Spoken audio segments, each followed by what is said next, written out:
नमस्कार मंडळी, आज आपण खास ख्रिसमससाठी अजिबात मैद्याचा वापर न करता रव्याचा पौष्टिक केक घरच्या घरी तयार केलेला आहे. तुम्ही असा केक न्यू इयर पार्टीसाठी किंवा 31 डिसेंबर पार्टीसाठी सुद्धा नक्कीच ट्राय करून बघू शकता.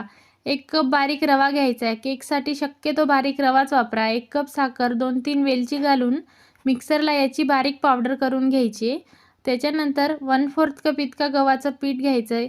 1/4 कप इतकं बटर किंवा तूप वापरलं तरी चालेल आणि थोडं थोडं दूध घालून चांगलं असं आपल्याला हे तयार करून घ्यायचं आहे.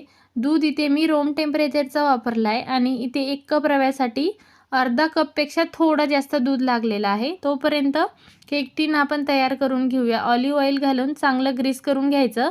खाली बटर पेपर नाही घातलं तरी चालेल. थोडं थोडं गव्हाचं पीठ घालून हे डस्ट करून घ्यायचं आहे.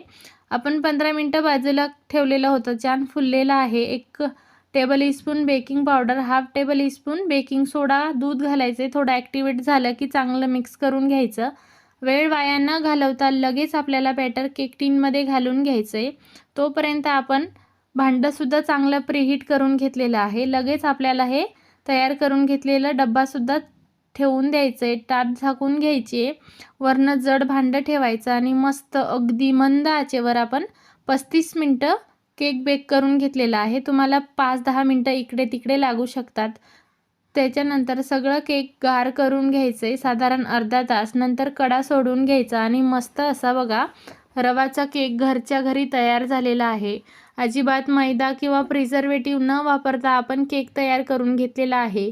तुम्ही मुलांसाठी घरच्या घरी असा केक नक्कीच ट्राय करून बघू शकता आणि या ख्रिसमसला नक्की बनवून बघा आणि केक तुमचा कसा झाला कमेंट करून नक्की सांगा.